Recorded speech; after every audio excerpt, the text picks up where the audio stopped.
अब हम करेंगे नेक्स्ट वाला सवाल।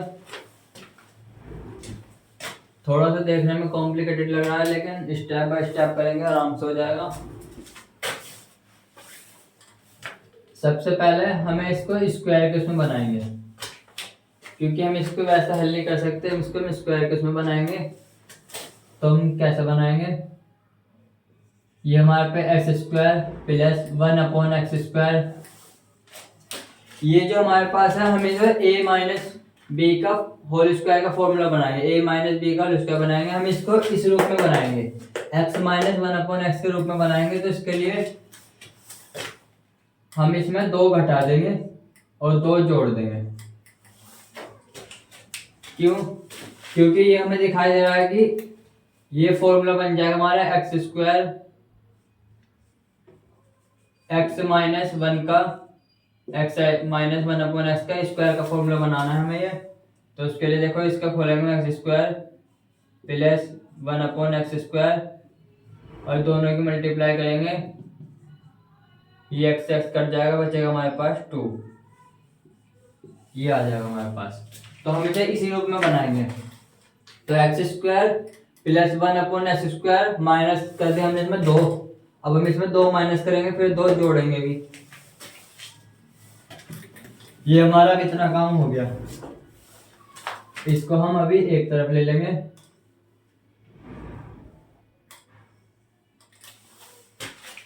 अभी हमारा फॉर्मूला बन गया x माइनस 1/x का होल स्क्वायर का फॉर्मूला बन गया।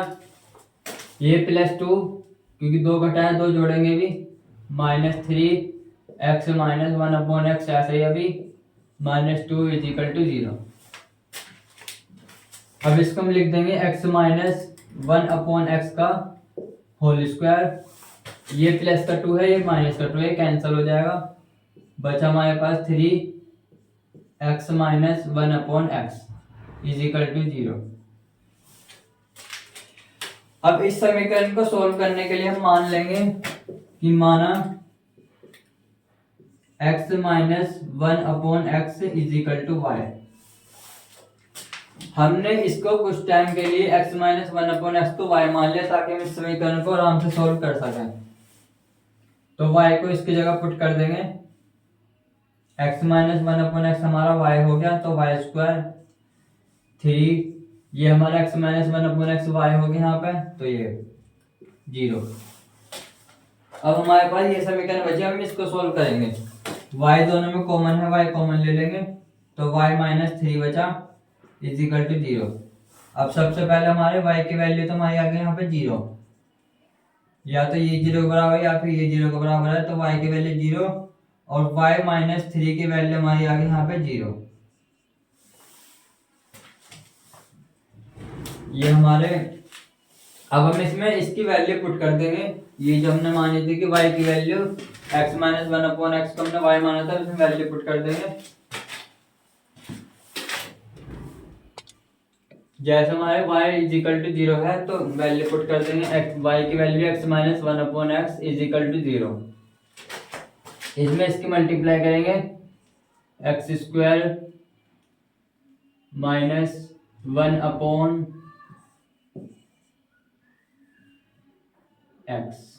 = 0। ये x इधर चला जाएगा तो खत्म हो जाएगा, x² - 1 = 0। ये 1 इधर चला जाएगा, x² = 1 और इसका अंडर रूट करेंगे तो x की वैल्यू हो जाएगी हमारा +-1।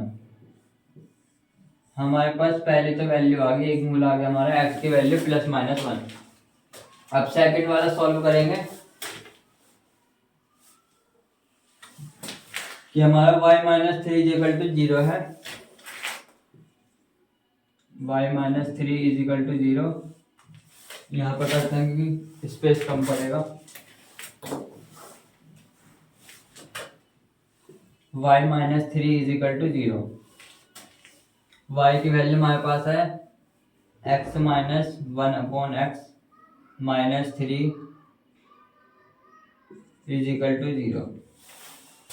सबसे पहले हम x की मल्टीप्लाई कर देंगे एलसीएम लेके, तो यहाँ पे हो जाएगा हमारा x² -1 - 3x बचेगा हमारे पास बटे में x, वो x इधर 0 में चला जाएगा, खत्म हो जाएगा।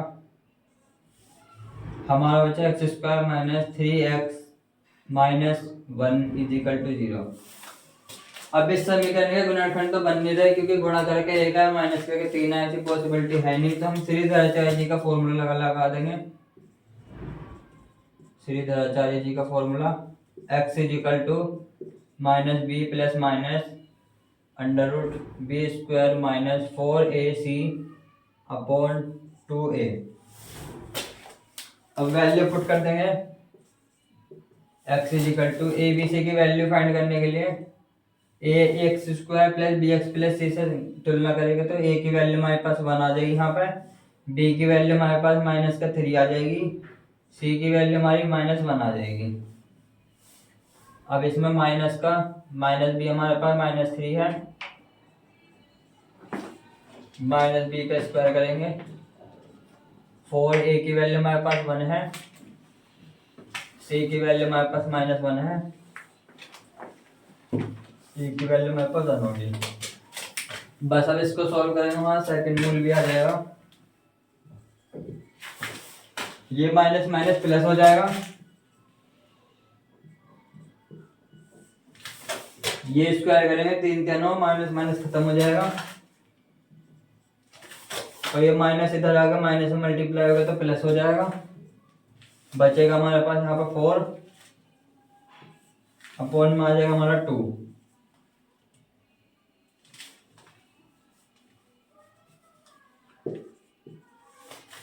हमारे पास आंसर आ गया 3 प्लस माइनस 9 4 13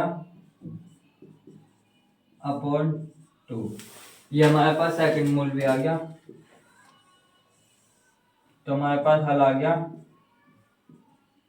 एक तो प्लस माइनस और दूसरा मूल हमारे पास आ गया 3 प्लस माइनस